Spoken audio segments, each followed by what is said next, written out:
गांधीनगर नाम का एक छोटा सा गांव था। गांव में बड़ा सा बाजार लगता था और बाजार में अक्सर भीड़ लगा करती थी। गर्मियों के मौसम में ये सारी भीड़ बलदेव के पेप्सी के दुकान पर लगी रहती थी। अरे बलदेव काका, मुझे ऑरेंज वाली पेप्सी दे दो। मुझे येलो वाली। और मुझे लाल वाली। बच्चे हो या बड़े, सभी को बलदेव की पेप्सीज बहुत पसंद आती थी और बलदेव पूरी ईमानदारी से पेप्सी बनाया करता था। अच्छा फिल्टर पानी, साफ चीनी और साफ सुथरे तरीके से वो जूस बनाकर उन्हें प्लास्टिक की थैलियों में भरा करता था। बलदेव की 1 रुपए वाली पेप्सी बहुत बिका करती थी। कुछ ही देर में उसका सारा स्टॉक खत्म हो जाया करता था। अरे काका, पेप्सी है क्या? नहीं बेटा, सब खत्म हो गई, अब कल आना। बलदेव की दुकान के सामने पवन की दुकान थी। पवन आइसक्रीम बेचता था, पर गर्मियां होने के बावजूद भी उसकी आइसक्रीम्स बिक नहीं रही थी। पता नहीं ये बलदेव अपनी पेप्सी में क्या मिलाता है जो सारे गांव वाले सिर्फ इसी की पेप्सी पिया करते हैं। 1 रुपए वाली पेप्सी में भला क्या स्वाद होगा? मेरी तो आइसक्रीम तक खराब हो रही है। स्वाद का तो पता नहीं, पर वो आइसक्रीम से सस्ती है, शायद इसीलिए वो ज्यादा बिकती है। हाँ, हो सकता है। क्यों ना आप भी पेप्सी बेचना शुरू कर दे? अरे पर पेप्सी बनाएगा कौन? पेप्सी बनाने की जरूरत थोड़ी है, बाजार में बहुत सारी कंपनियां पेप्सी बेचती है। आप भी उनसे खरीद कर बेच सकते हो। सोच लो, बहुत मुनाफा होगा। वैसे आइडिया तो अच्छा है, कल ही शहर जाकर ढेर सारी पेप्सी खरीद लाता हूँ। ठीक है। अगली सुबह पवन शहर से ढेर सारी जूस वाली पेप्सीज ले आया और उसने वो सब अपने फ्रिज में रख दी। अच्छा किए, आप एक बाहर बोर्ड लिख दो कि यहाँ पेप्सी मिलेगी। ठीक है। पवन ने एक बोर्ड पर लिखा कि यहाँ पेप्सी मिलेगी और ये बोर्ड अपनी दुकान के बाहर लगा दिया। कुछ देर बाद एक छोटे बच्चे ने वो बोर्ड पढ़ा। यहाँ पेप्सी मिलेगी। काका, कौन कौन से कलर है? सब कलर है, तुम्हें कौन सा चाहिए ये बताओ। मुझे तो एक येलो वाली और एक ऑरेंज वाली चाहिए। पवन ने उस बच्चे को 2 पेप्सी के पैकेट्स थमा दिए। वो बच्चा वही खड़े खड़े पेप्सी पीने लगा। ये तो बढ़िया है, मजा आ गया। ये लो, एक और पेप्सी मेरी तरफ से फ्री। जाकर अपने दोस्तों को भी बताना, मेरी दुकान में पेप्सी मिलती है। हाँ हाँ काका, जरूर बताऊंगा। और पवन का ये फंडा काम कर गया। वो बच्चा दौड़ते हुए गांव में गया और कुछ देर बाद अपने कुछ दोस्तों के साथ लौटा। यही वो दुकान है। मुझे भी 2 ऑरेंज वाली चाहिए और मुझे 3 लाल वाली। पवन ने सबको पेप्सी दे दी और बस तब से कई लोगों ने पवन की दुकान से पेप्सी खरीदी। आज तक गांव वालों ने बस बलदेव की पेप्सी चखी थी, पर आज उन्हें कंपनी का स्वाद भी अच्छा लगने लगा था। अरे वाह, ये काले रंग वाली पेप्सी तो मैं पहली बार पी रहा हूँ। और भी काफी फ्लेवर है, नींबू पानी, काला खट्टा, ऑरेंज, रोज। वाह भाई वाह, अब तो रोज अलग अलग फ्लेवर चख सकते हैं। पवन के पेप्सी बेचने की वजह से बलदेव की दुकान पर ग्राहकों की कमी हो गई थी। मुझे थोड़ा सब्र से काम करना होगा। पवन ने नई नई पेप्सी बनानी शुरू कर दी है। इससे गांव वाले उसकी दुकान पर जा रहे हैं, पर मुझे यकीन है कि वो सब लौटेंगे। बलदेव अपने आप को तसल्ली दे रहा था। अगले कुछ दिनों तक पवन के दुकान पर पेप्सी के लिए भीड़ लगी रही और यहाँ बलदेव का धंधा मंदा था। गांव के सरपंच बलदेव की दुकान पर आए। क्या हुआ बलदेव, आज परेशान लग रहे हो? अब क्या बताऊं काका, पवन शहर से पेप्सी लाकर बेच रहा है। अब तो मेरे ग्राहक कम हो गए हैं। कोई बात नहीं, ये बस कुछ ही दिनों की बात है। कोई भी नई चीज के पीछे गांव वाले दौड़ पड़ते हैं। तू तो जानता है, सब्र रख, सब ठीक हो जाएगा। और मुझे यकीन है तेरी पेप्सी शहर की कंपनी वाली पेप्सी से अच्छी ही होगी। अब एक काम कर, मुझे 50 पेप्सी दे दे। आज शहर से मेरे पोता पोती आ रहे हैं। ठीक है सरपंच जी। बलदेव ने सरपंच जी को 50 पेप्सी दे दिए और वो खुशी खुशी वहाँ से चले गए। बलदेव अब भी दुखी था। सरपंच जी अपने घर पहुँचे और उन्होंने अपने पोते को एक पेप्सी दी। पापा, ये पेप्सी वगैरह अच्छी नहीं होती। इनमें इतनी मिलावट होती है जिससे बच्चे बीमार पड़ जाते हैं। बेटा, ये पेप्सी हमारा बलदेव खुद बनाता है, बिना मिलावट, साफ ढंग से। इसे तो हम कई सालों से पी रहे हैं, अब तक कोई बीमार नहीं हुआ। देखिए, सरपंच ने एक पेप्सी अपनी बेटी को दी और उसने वो चखी। वाह पापा, ये तो बहुत अच्छी है। सरपंच जी के घर आए हुए सारे मेहमानों ने वो पेप्सी पीना शुरू किया। कुछ ही देर में सारी पेप्सी खत्म हो गई। पापा, आपने ये कहाँ से ली? मैं थोड़ी और ले लेती हूँ। बाजार में तुझे बलदेव की दुकान दिखेगी जिसमें बड़ा फ्रिज होगा, उसी की दुकान से। मैं लेकर आती हूँ। नेहा बाजार पहुंची तो वो बलदेव और पवन की दुकान में उलझ गई। उसे समझ नहीं आ रहा था कि कौन सी दुकान है। शायद जिस दुकान पर भीड़ लगी है, मुझे वहाँ जाना चाहिए। नेहा पवन की दुकान में गई। मुझे 20 पेप्सी देना। जैसे ही पवन ने फ्रिज से पेप्सी के पैकेट निकाले तो नेहा ने मना कर दिया। नहीं नहीं, ये नहीं चाहिए। अरे अभी तो आपने 20 पेप्सी मांगी। हाँ, पर ये केमिकल वाली नहीं चाहिए। वहाँ खड़े एक आदमी ने नेहा से पूछा, बहन, इस पेप्सी में कौन सा केमिकल है? ये पेप्सी शहर की कंपनियों में बनती है। वहाँ इन्हें बनाने में कई सारे केमिकल्स डालते हैं जो हानिकारक है और जिससे बच्चे बीमार पड़ सकते हैं। अगर ऐसी बात है तो तुम यहाँ पेप्सी लेने क्यों आई हो? मैं तो यहाँ वो पेप्सी लेने आई थी जो इसी गांव में बनती है। अच्छा, तो आपको बलदेव भाई की पेप्सी लेनी है? उनकी दुकान सामने है। नेहा वहाँ से चली गई, पर आसपास के लोग शहर की केमिकल वाली पेप्सी की बातें करने लगे। नेहा ने बलदेव की दुकान से पेप्सी खरीद ली और वो घर चली गई। केमिकल वाली पेप्सी के बाद गांव में आग की तरह फैली और सारे माता पिताओं ने अपने बच्चों को पवन की दुकान से पेप्सी लेने के लिए मना कर दिया। आज से पवन काका की दुकान से पेप्सी मत लेना। क्यों माँ? क्योंकि उसमें ढेर सारे केमिकल है। तेरी तबीयत खराब हो जाएगी, फिर तुझे सुई लगेगी। ना बाबा ना। लोगों को बलदेव की अच्छाई समझ आ गई और एक बार फिर बलदेव की पेप्सी बिकने लगी। पवन की दुकान से कोई भी पेप्सी खरीद नहीं रहा था और थक हार के पवन ने पेप्सी बेचना ही छोड़ दिया। नेहा ने पूरे गांव को बीमार होने से बचा लिया और सब कुछ पहले जैसा हो गया। ये कहानी है मेहनतपुर नाम के गांव, जहां सखाराम अपने परिवार के साथ रहता था और अपना एक भोजनालय चलाने का काम करता था।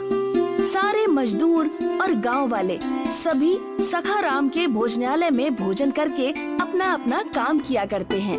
एक दिन एक आदमी सखाराम के भोजनालय में भोजन करने के लिए आया।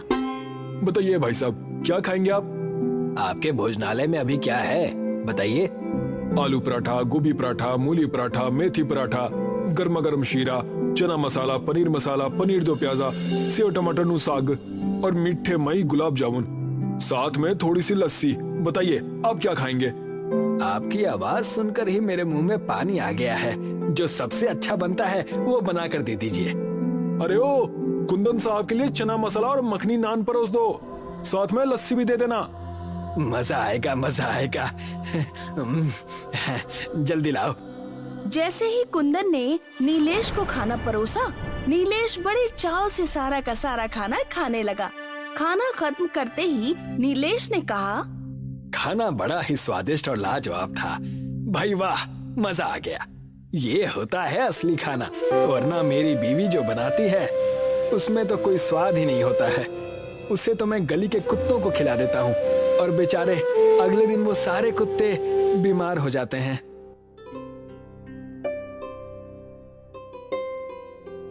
इस होटल में खाने के साथ नींबू पानी भी मिलता है। कुंदन भाई, जरा मीठा लाना। अरे रुको, वो पानी तुम्हारे हाथ धोने के लिए है, पीने के लिए नहीं। क्या बात कर रहे हो तुम? अरे हमने तो अभी तक यही सुना है कि नींबू को पानी में डालकर पीते हैं, ना कि उसमें हाथ धोते हैं। तो फिर आप गलत जगह पर आ गए हैं। आपको किसी सस्ते भोजनालय में जाना चाहिए। बिल पे कीजिए और जाइए यहाँ से। कुंदन ने नीलेश के पास आकर एक पर्ची थमाई, जिसे देखकर नीलेश के होश उड़ गए।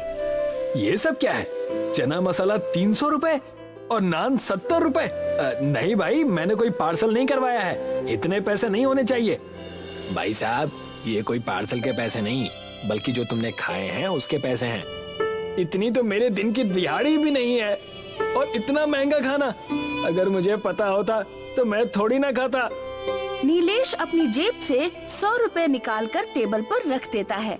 कुंदन गुस्से से अपने मालिक सखाराम को आवाज लगाता है। मालिक, इस आदमी के पास पैसे ही नहीं है। इसका बिल पूरे 700 रुपए है, मगर ये सिर्फ 100 रुपए देकर हमें टरकाने की कोशिश कर रहा है। नीलेश की बात सुनकर सखाराम गुस्से से वहाँ पर आता है। तुम्हारी जेब में जब फूटी कौड़ी नहीं थी तो तुम्हें क्या जरूरत थी यहाँ पर आने की? तुम्हारे जैसे लोगों को इस भोजनालय में आने का कोई अधिकार नहीं है। जल्दी से पैसे निकाल, नहीं तो मैं तेरा मार मार कर भड़ता बना दूंगा। अजीब बदतमीज आदमी हैं आप तो ग्राहकों के साथ बदतमीजी कर रहे हैं। बदतमीजी उसके साथ नहीं की जाती जिसकी कोई इज्जत होती है, और आज की दुनिया में जिसके पास पैसे नहीं होते उसकी कोई इज्जत नहीं होती। इतना बोलकर सखाराम भोजनालय के कर्मचारियों से बोलता है।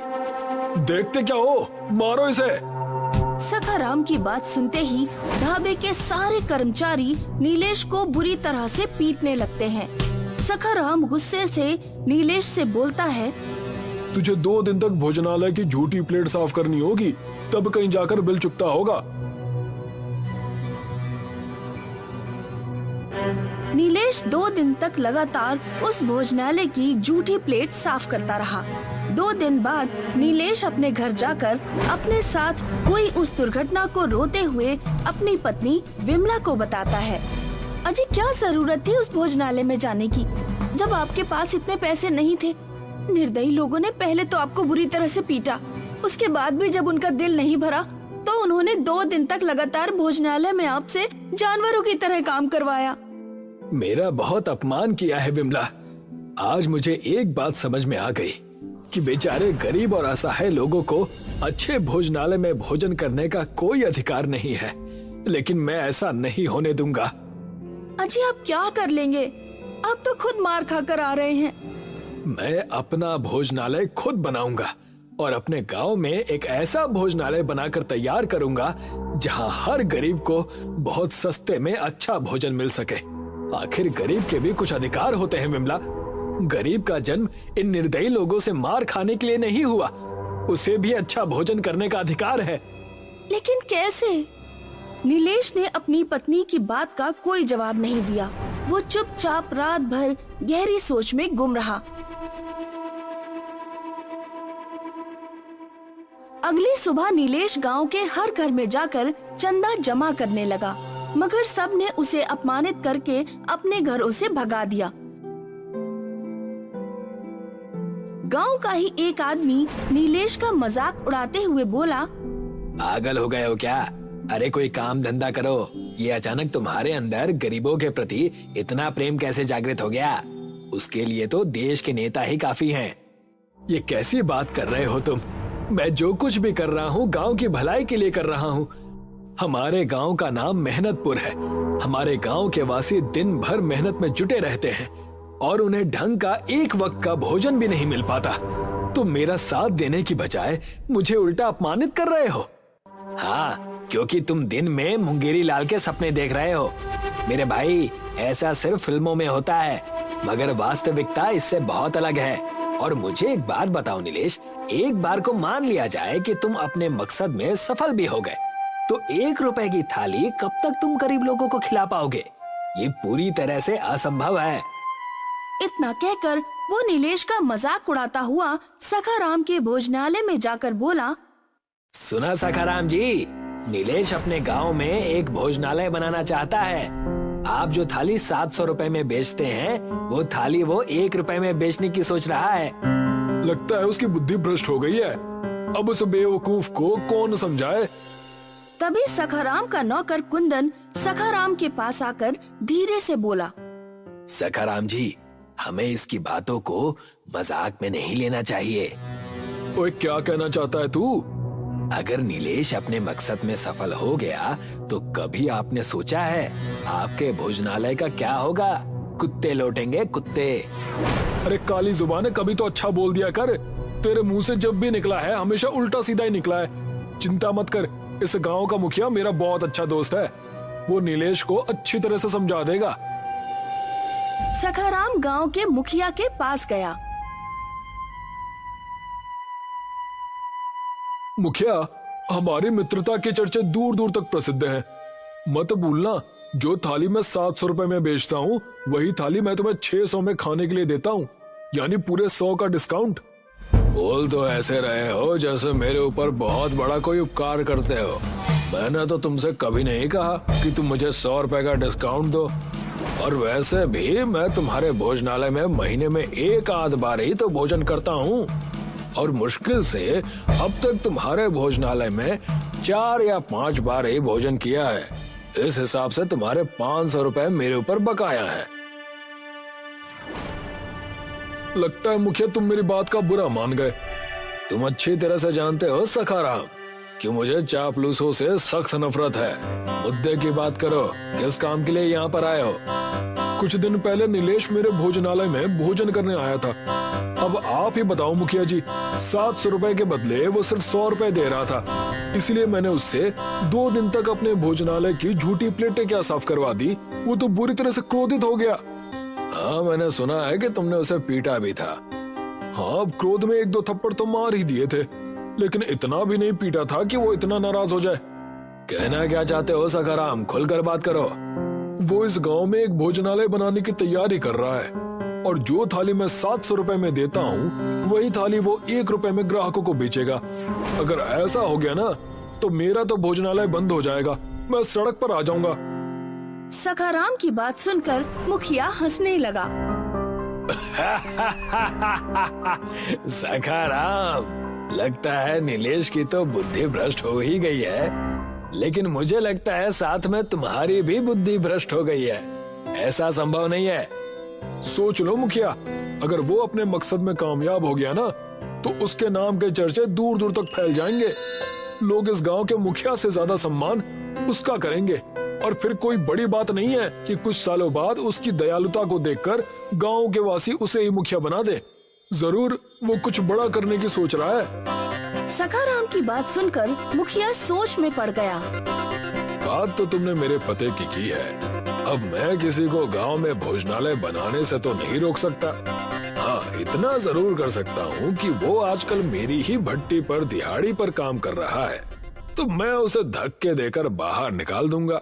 उसके बाद वो सिर्फ अपना पेट भरने की सोचेगा, ना कि गांव के गरीब भिखारियों का पेट भरने की। सखाराम वहाँ से चला गया।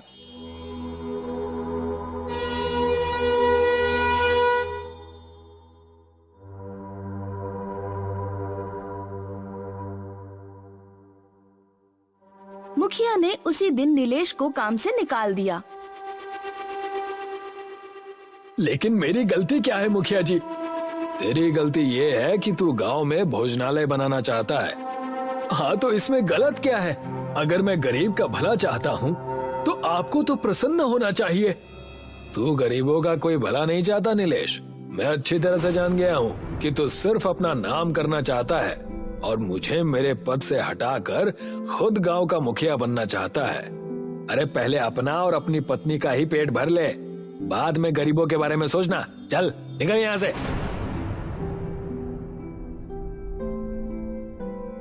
मगर नीलेश ने हार नहीं मानी। नीलेश शहर जाकर चंदा जमा करने लगा। इस दौरान उसकी मुलाकात सेठ जमुना प्रसाद से हुई। जमुना प्रसाद बेहद दयालु व्यक्ति थे। मुझे तुम्हारी सोच बहुत अच्छी लगी नीलेश, कि तुम एक ऐसा भोजनालय बनाकर तैयार करना चाहते हो जहाँ पर गरीब अच्छा भोजन कर सके। मैं तुम्हारी मदद करने के लिए तैयार हूँ। सेठ जमुना प्रसाद की मदद से नीलेश ने गांव में एक बहुत अच्छा भोजनालय तैयार करवाया। उसके भोजनालय में गुजराती, मराठी, कन्नड़ सभी तरह के भोजन तैयार होने लगे। भोजनालय बनते ही कुछ लोग भोजनालय में भोजन करने के लिए आ गए। वो सब देश के अलग अलग शहरों के रहने वाले थे। एक गुजराती नीलेश से बोला, તમારા રેસ્ટોરન્ટમાંથી બહુ મસ્ત ખુશ્બુ આવે છે। આ ખુશ્બુ સૂંઘીને હું પોતાની રોકી ના શક્યો। તો હવે મને જમવા આપો। नीलेश ने उस गुजराती को एक थाली में गुजरात का सारा प्रसिद्ध भोजन परोस दिया। भोजन खाकर गुजराती खुश होते हुए नीलेश से बोला, કેટલા રૂપિયા? બસ 1 રૂપિયાની આખી થાળી મળશે। 1 रुपए का नाम सुनकर गुजराती खुश हो गया। भोजनालय में लोगों की भीड़ लगने लगी। दूर दूर के शहर के लोग नीलेश के भोजनालय में भोजन करने के लिए आने लगे। अमीर हो या गरीब, नीलेश हर किसी से एक थाली का 1 रुपया ही वसूलता था। और ये बात सखाराम को बिल्कुल भी पसंद नहीं आई। सखाराम क्रोधित होकर कुंदन से बोला, इस नीलेश ने तो मेरे भोजनालय को बंद करवा दिया है। मेरे भोजनालय में कोई कुत्ता तक नहीं भटकता। कुछ करो कुंदन। चिंता मत कीजिए सखाराम जी, मेरे पास एक उपाय है। कैसा उपाय? क्यों ना हम दोनों उसके भोजनालय में आग लगवा दें। जब 2-4 लोग जलकर मर जाएंगे तो उसका भोजनालय बंद हो जाएगा। सखाराम और कुंदन उस समय नीलेश के भोजनालय में आग लगाने की योजना बना रहे थे। उसी समय सेठ जमुना दास वहाँ से गुजर रहे थे। जमुना दास ने सखाराम और कुंदन की सारी बातें सुन ली। उन्होंने तुरंत पुलिस को इन्फॉर्म कर दिया। पुलिस उस दिन से नीलेश के भोजनालय पर नजर रखने लगी। रात के वक्त सखाराम और कुंदन भोजनालय में आग लगाने के लिए बहुत सारा पेट्रोल लेकर आ गए, मगर तभी पुलिस ने उन्हें दबोच लिया। मुझे तुमसे ऐसी उम्मीद नहीं थी सखाराम। तुम तो गांव के सम्मानित व्यक्ति हो। मुझे छोड़ दीजिए इंस्पेक्टर साहब, मैं इसके भोजनालय को जलाकर राख कर दूंगा। इसकी वजह से मेरा भोजनालय बंद हो गया। नहीं सखाराम, मेरी वजह से नहीं, बल्कि तुम्हारे ग्राहकों के साथ तुम्हारे बुरे व्यवहार की वजह से तुम्हारा भोजनालय बंद हुआ है। तुमने मुझे अपमानित किया। मैं चाहता तो अपने अपमान का जवाब किसी और तरीके से भी दे सकता था, लेकिन नहीं, मैं तुम्हारे अपमान का घूंट अमृत समझकर पी गया। और देखो, आज इस भोजनालय में देश का हर नागरिक आता है और सिर्फ 1 रुपए में पेट भरकर भोजन करके चला जाता है। तुम्हें क्या लगता है कि मुझे प्रॉफिट नहीं हो रहा? मेरे परिवार का खर्चा इसी भोजनालय से चलता है। पुलिस ने सखाराम और कुंदन को गिरफ्तार कर लिया और सखाराम का भोजनालय बंद हो गया। आज भी नीलेश के भोजनालय में 1 रुपए की ही थाली मिलती है।